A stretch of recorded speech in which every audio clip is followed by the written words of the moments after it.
This is the former political prisoner, now president, Mohamed Nasheed, and his cabinet learning a new language.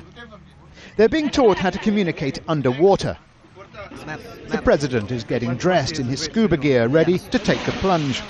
Underwater, he and his cabinet colleagues will sign an agreement asking heads of state meeting in Copenhagen in December to reduce carbon emissions.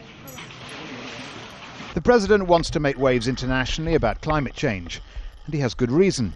Half of the Maldives' 1,200 islands could be underwater by the end of the century if global emissions aren't checked.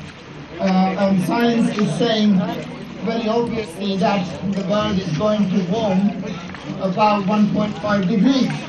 Now, if that happens, we will not be around. Their message couldn't be more transparent. A deal has to be reached. The Maldives is the lowest lying country in the world, and the threat from rising seas is imminent. If that deal isn't agreed, the president says future cabinet meetings will all be underwater.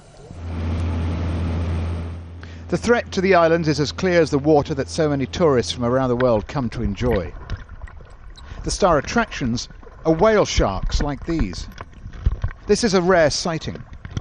The government has set up protected marine reserves. This one is the latest. The Maldives is one of the few places on Earth you can see and get close to manta rays.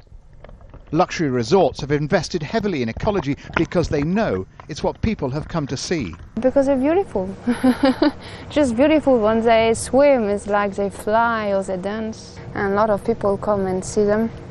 And they're really nice and beautiful. So that's why we try to protect the area where we can see them by a lot. Like that, we don't interact or disturb them too much. In fact, boatloads of tourists come here every day to see the unique undersea life. Tourism now is the Maldives' biggest source of income. It's just taken over from fishing. Marine scientists say the fragile ecosystem here is threatened by global climate change. Every species will have to adapt or die. Politicians rarely admit to sinking to new depths, but the Maldives knows it's the best way to try and influence leaders in Copenhagen to sign a climate change deal. The very future of the Maldives as a nation state is at risk. But the politicians are pragmatic enough to know that the real decisions won't be taken underwater, they'll be taken in the offices in the capitals of Moscow, Beijing, Delhi and London. Stephen Cole, Al Jazeera, in Mali, in the Maldives.